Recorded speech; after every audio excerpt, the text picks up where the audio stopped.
Voltamos ao Jogo do Poder, essa noite recebendo o senador Roberto Requião. Bom, apenas para a gente esgotar esse assunto aqui de Curitiba. Não, esse assunto nós vamos esgotar com a eleição do Greca. Lógico, mas hoje a nossa conversa aqui...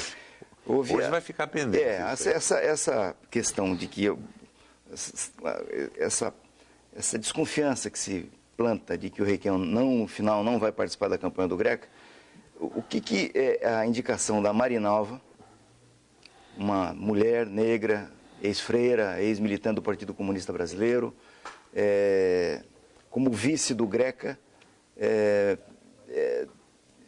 tem de importante no aspecto da participação do Requião na campanha? A Marinalva é professora da PUC, ela é uma especialista em saúde pública, ela foi minha diretora regional aqui quando fui governador, um desempenho maravilhoso, e é uma PMDBista de verdade, de 4 costados, está conosco desde o primeiro dia.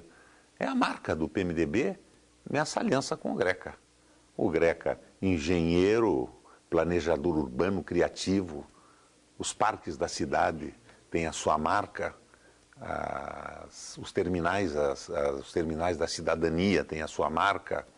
O Greca foi um baita de um prefeito. E a Marinalva acrescenta esse conteúdo popular nesse processo, e é esta fusão que Curitiba precisa. A experiência do Greca, sua sensibilidade ele tem também, mas a sensibilidade popular da Marinalva. Marinalva é uma figura maravilhosa. E Marinalva é PMDB, não é essa dissidência traíra. Não, traíra não, desculpa. Como é que eu disse que eles eram produtos do sistema? Isso. A Marinalva é produto da sua ética, da sua condição moral, da sua educação, da sua militância e da sua garra.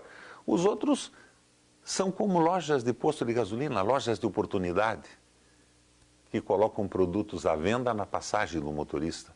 Não é por aí. Nós temos responsabilidade com a cidade de Curitiba. E essa responsabilidade me leva a pedir voto e apoio para o Rafael Greca e para a Marinalva. Bom, saindo agora do plano eleitoral, essa história da fusão, várias pessoas entraram no Twitter aqui colocando essa questão, da fusão do PMDB com o DEM, que foi ventilada aí pelo presidente nacional do PMDB, senador, seu colega, como é que... Sei lá, isso em linguagem bíblica seria bestialismo, né? Uma coisa horrível, não tem sentido nenhum. Algumas pessoas querem mais uns parlamentares para negociar cargo. O DEM tem uma posição que não é a posição do PMDB historicamente.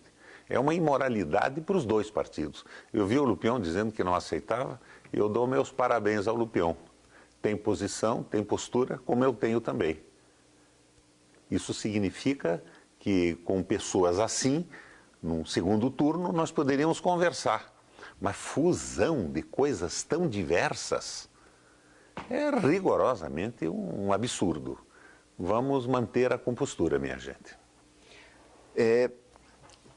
Esse movimento todo, agora mesmo foi criado mais um partido, né? Francisquinho aqui, deputado federal do Paraná. Pênis, né? O nome? Pênis? Não, PEN. A PEN? PEN. Pensei que era pênis. Isso não significa que já está na hora do Brasil repensar esse modelo que nós temos de partido? Significa que esta gente, como aconteceu com um menino que é candidato a deputado, não consegue convencer nem os companheiros do partido que militam. E daí saem para procurar outro. Se não dá certo, saem de novo, procuram um terceiro e no fim se aliam com o PT do Paulo Bernardo. Você sabe que essa queda de 16 pontos do Gustavo, e eu não tenho nenhum rancor especial com o Gustavo, fui amigo do pai dele, conheci ele criança, se deu ao casamento. O casamento derrubou o Gustavo em 16 pontos. Evidente que eu não estou canalhamente me referindo ao recente casamento dele com uma menina que me dizem que é uma excelente pessoa.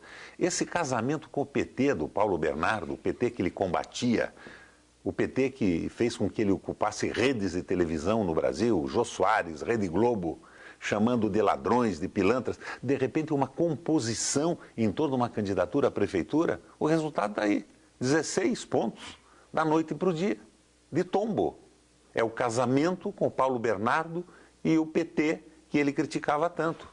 Mas você acha que o Paulo Bernardo pode tirar voto do Gustavo aqui em Curitiba? O pessoal conhece. Nem sei se ele tem domicílio eleitoral aqui. O pessoal conhece a administração deles em Londrina, o que aconteceu lá, né? Ninguém mais vota neles. E veja bem, eu sou o sujeito que apoiou Lula 4 vezes. Tenho uma admiração muito grande por muitos petistas. Eu estou falando de um setor, não estou generalizando. Sim. Eu acho, por exemplo, o Lula um quadro político absolutamente extraordinário. Eu já analisei do ponto de vista gramsciano o Lula como um intelectual orgânico do povo brasileiro. Não dá para endeusar, cometeu erros e acertos, como eu cometo, como você comete. Esse endeusamento é uma coisa tola.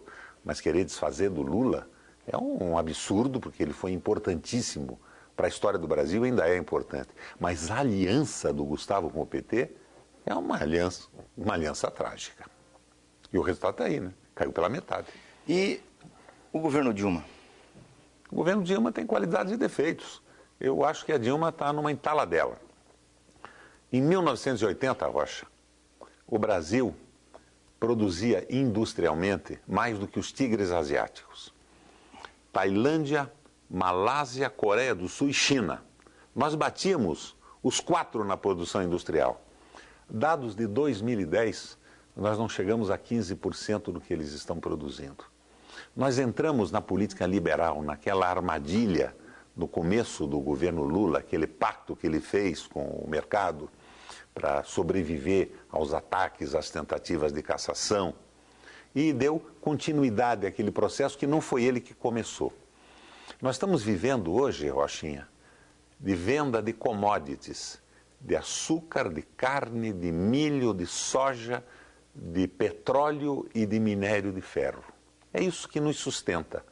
Isso não garante a soberania de um país, não traz emprego, não traz nada. E são ciclos, como o ciclo do café, o ciclo da madeira, o ciclo do ouro, que acabam da noite para o dia, o ciclo da cana lá atrás.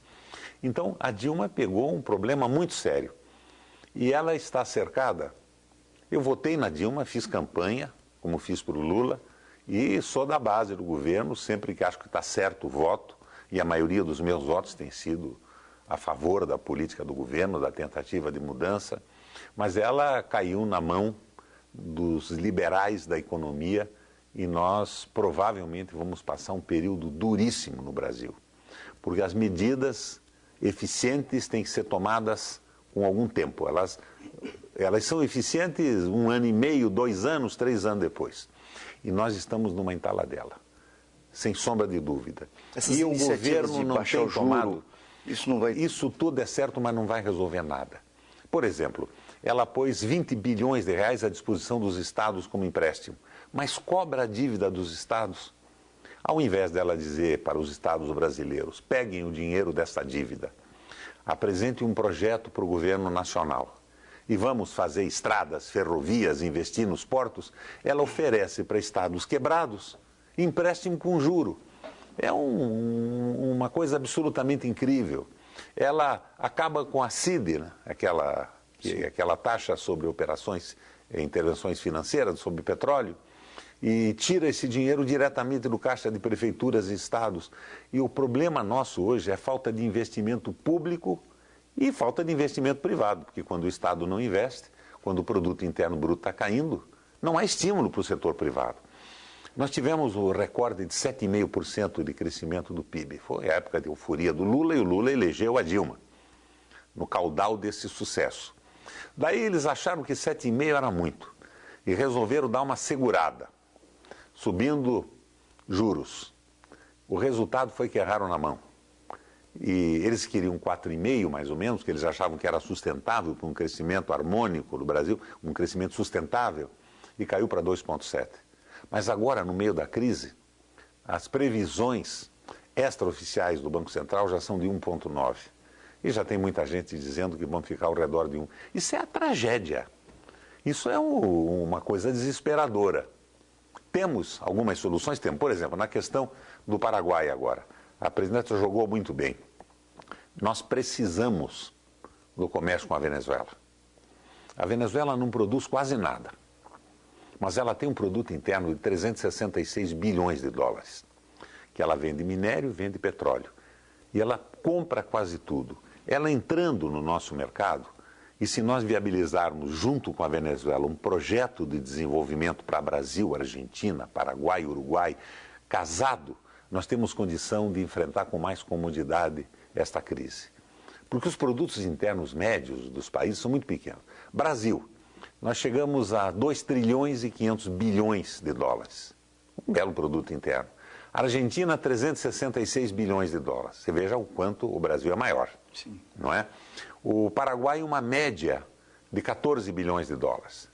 Recentemente se aumentou esse valor, mas na média, estou tratando da média. Uruguai, 34 bilhões de dólares. Para você ter uma ideia, o Paraná tem um produto interno bruto de mais ou menos 234 milhões de dólares. Nós somos maiores que o Uruguai e que o Paraguai 5 vezes. Então, essa entrada desses mercados é importantíssima. E qual é a guerra? Os países que quebraram na Europa e na América do Norte querem acordos bilaterais com a Venezuela, com o Brasil, com o Uruguai, para o nosso desenvolvimento, não, para colocar os seus produtos, salvarem suas economias. E nós temos que nos defender. E a Dilma andou muito bem nisso, quando, depois do golpe que houve no Paraguai, excluíram o Paraguai sem nenhuma sanção econômica. Porque o povo paraguaio não foi prejudicado, mas o jogo dos latifundiários paraguaios, do governo de direita, de excluir a Venezuela para favorecer interesses dos Estados Unidos e da Europa, foi cortado repentinamente. E nós vamos ter um colchão nesse processo com essa unidade dos países do Mercosul. Vamos ter que ir a mais um intervalo e voltamos em seguida para a sequência do bate-papo com o senador Roberto Requião.